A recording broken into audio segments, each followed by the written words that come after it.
Charge শেষ, তারপর স্কুটির টানে ই রিক্সা। কৃষ্ণপুর বাজারে ভাইরাল এক মজার দৃশ্য।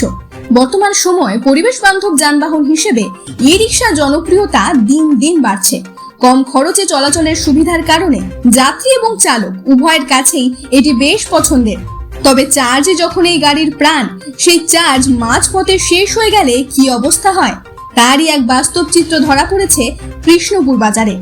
ঘটনাটি ঘটেছে কৃষ্ণপুর বাজার এলাকায়। চলন্ত অবস্থায় হঠাৎ করেই একটি ই রিক্সার চার্জ সম্পূর্ণ শেষ হয়ে যায়। আশেপাশে চার্জ দেওয়ার কোনো ব্যবস্থা না থাকায় চালক দীর্ঘক্ষণ অপেক্ষা করেও কোনো সমাধান পাননি। শেষ পর্যন্ত বাধ্য হয়ে একটি স্কুটির সঙ্গে দড়ি বেঁধে ই রিক্সাটিকে টেনে নিয়ে যেতে হয়। দৃশ্যটি দেখে অনেকেই মুচকি হাসেন, আবার অনেকেই মোবাইলে ভিডিও করতে ব্যস্ত হয়ে পড়েন।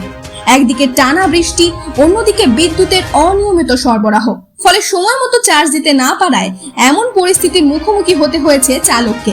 চার্জ শেষ হওয়ার পর ই রিক্সাটি যেন মুহূর্তেই অসহায় হয়ে পড়ে।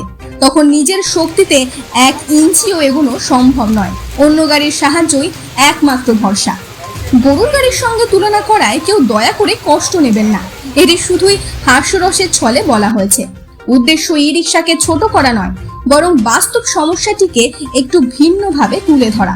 ভাবুন তো, যাত্রী নিয়ে মাঝপথে যদি হঠাৎ চার্জ শেষ হয়ে যায়, তখন যাত্রীরা কি করবেন? কেউ নেমে হাঁটবেন নাকি গাড়ি ঠেলবেন? এমন প্রশ্নও এখন অনেকের মুখে।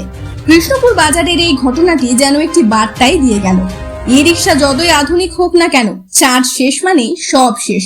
তখন আর ই রিক্সা নয়, স্কুটির টানে চলা বিশেষ বাহন।